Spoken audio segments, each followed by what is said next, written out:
Hello bridging students, welcome to Film Studies. Over the course of this bridging week, virtual as it is, we'll be offering you 3 sessions that are designed to give you a bit of an insight into what we study in the course, how we approach it, and the kind of experiences that you'll be having if you sign up for what we think is a very rewarding and exciting subject.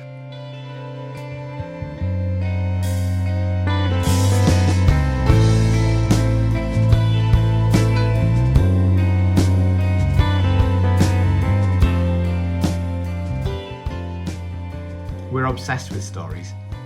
Stories offer us entertainment, diversion, information, a means of confronting things we'd rather not tackle directly in reality. We need stories. And over their 125-year history, films have continued to evolve to find new and ever more effective ways of telling them. We're going to very swiftly look at 2 films and reveal how one narrative theory can help us unpick them today. The films are Cape Fear by Martin Scorsese and Hidden Figures by Theodore Melfi. And the theory we're going to be using to unpack them is Svetlana Todorov's idea of equilibrium and disequilibrium. So first of all, the theory. Todorov said that most narratives follow a 3-phase structure.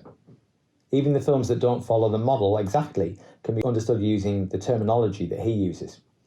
Todorov argued that the stories begin with a state of calm and order and normality. He called that equilibrium. The characters are living their familiar lives and all is pretty stable. Look at this particular clip. The equilibrium is extremely calm, a normality so perfect that it seems too good to last. And so it proves. The reason why films and TV shows are interesting, exciting and dramatic is that equilibrium is always disrupted. A new phase of the story begins, disequilibrium. Disequilibrium is a state of upheaval, conflict, chaos and instability, much more exciting than the plain old equilibrium. So how do we tip from stability into instability? How do we get from phase 1 to phase 2? It varies depending on the genre. In romantic comedies, people meet and their lives will never be the same again. In science fiction, it might be an alien encounter. In action films, warring agendas clash. Often, the story's villain, the antagonist, creates the turmoil. We can term them the agent of disequilibrium. It then becomes the function of the hero, the protagonist, to put things right, to restore calm, to restore order, to restore stability, and bring about Todorov's 3rd and final phase, re-equilibrium. If the hero achieves this, we can refer to them as an agent of equilibrium, a positive force in the story, creating positive closure, or what the theorist Patrick Phillips calls the emotionally satisfying shape of a happy ending. Without further ado, let's have a look at some sequences from 2 very, very different films. We're going to look at the way these narrative phases are mapped onto character. As you can see on screen, with Cape Fear, a thriller directed by Martin Scorsese, we're dealing with a narrative that's structured around its antagonist. Max Cady is released from prison in the opening scene of the film, and he almost immediately disrupts the fragile stability of the Bowden family. Cady is very clearly an agent of disequilibrium. He brings all of the disruption into the narrative. Hidden Figures is a very different kind of film in that it also has characters that perform particular functions, but the disequilibrium is more of a set of social circumstances than a specific evil character who has to be overcome. We've got 3 protagonists in that film, and each of them is a black woman who has to struggle against the oppressive regime of sexism and racism endemic in the NASA institution, but also in 1960s America generally. We're going to focus particularly on Catherine Goebel, a maths genius who hasn't been given the opportunity to shine due to the fact that the existing power balance within society denies her that opportunity. The Cape Fear task first of all then. We're going to watch the first scene of the film which introduces the antagonist, Max Cady. And if you've got a pen and paper handy, that would be ideal because I'd like you to note down techniques that clearly indicate that this man is a disruptive agent of disequilibrium in the story. The villain, the antagonist, the person who disrupts all of the stability. You might also want to consider as you watch, why has Martin Scorsese decided to introduce the disequilibrium so very early in this narrative? Todorov suggested that we always began with a state of calm and order, but here we're getting to meet Cady from the very, very outset.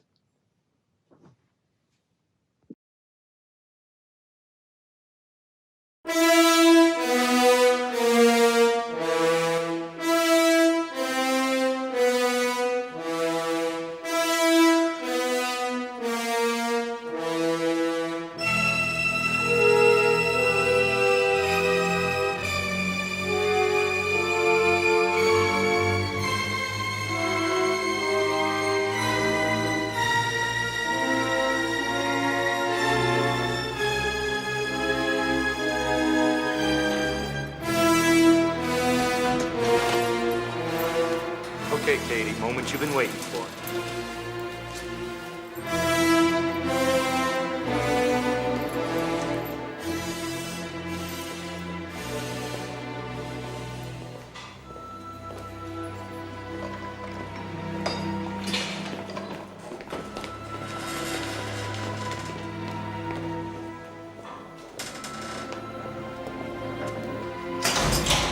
Any people coming for you, Cady? What about your books? Already read them.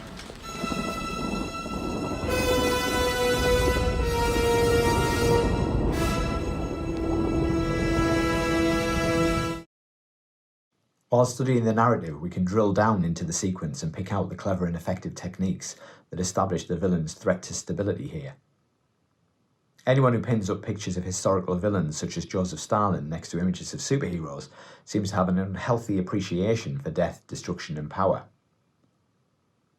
We've also got a problem because this antagonist is literate, well-read, intelligent and cunning. He's not simply a thug. Nevertheless, he is worryingly physically powerful. Moreover, he's preparing himself, and seemingly has been for some time, getting in tip-top shape to wreak havoc. His tattoos also suggest that in his own vengeful Old Testament way, he believes what he's setting out to do is a form of justice. Let's not forget the obvious either. He's presented to us as a prisoner, a man who has committed criminal acts in the past. Even the way he strolls past the other prisoners without so much as a goodbye indicates he's an antisocial loner, disinterested in social niceties. Scorsese uses a flash of lightning and a rumble of thunder to connote that what we have in Max Cady is an approaching storm, with all the destructive power of a hurricane. As Cady walks directly at us, approaching the camera and not halting, we know he's going to be this story's seemingly unstoppable antagonist. Factor in that music with its low, ominous, minor key brass notes, and we understand that this story is going to be built around its deeply threatening force of disequilibrium. So, part of our role as film students is to explore how narratives, stories, have been pieced together and ask ourselves why they've been structured like that. We might ask ourselves why Martin Scorsese decides to introduce Max Cady in scene 1 instead of focusing on the Bowden family whose lives he will soon turn upside down. We might conclude that setting him up is crucial to the story's success. He's going to be the source of all of the violence and chaos in this narrative, and that has to be signalled from the outset. Just as Steven Spielberg gives us an idea of the shark's horrific power and threat in the opening scenes of Jaws, here Scorsese sets up his villain first, just so we know what we're dealing with, what the heroes will have to overcome. It's really a problem-solution narrative. From here on, this is the issue, says the film. Now, how on earth do you fix it? How do you stop it? In thinking about these questions, Todorov's ideas enable us to consider why disequilibrium has been brought forward. Why is it hinted at before we even meet our protagonists?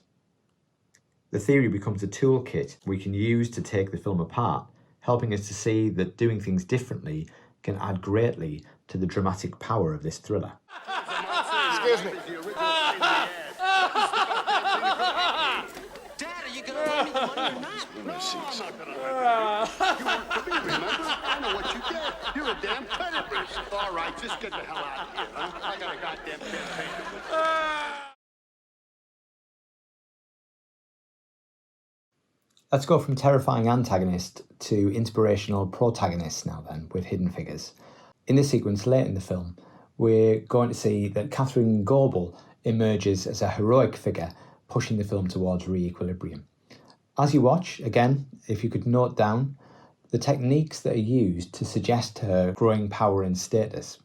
In this particular scene, not only is she standing up against her oppressors, asserting herself against the racist and sexist forces that have held her back previously in the story, she's also attempting to solve a problem that has vexed the great minds of NASA and that none of the other people assembled have been able to solve.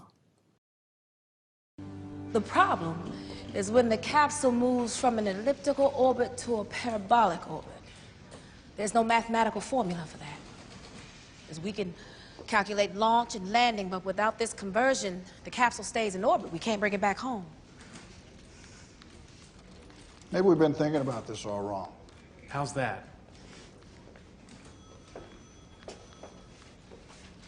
Maybe it's not new math at all. It could be old math.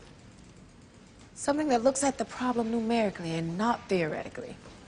Math is always dependable. For you, it is.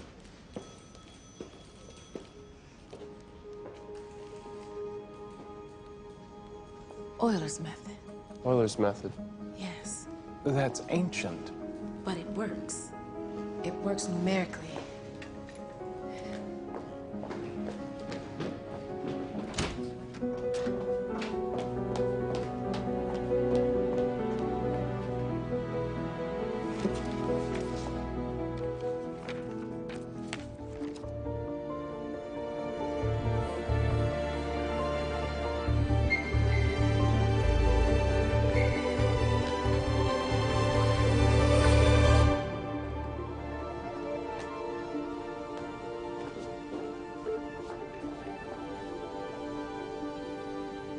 That's it.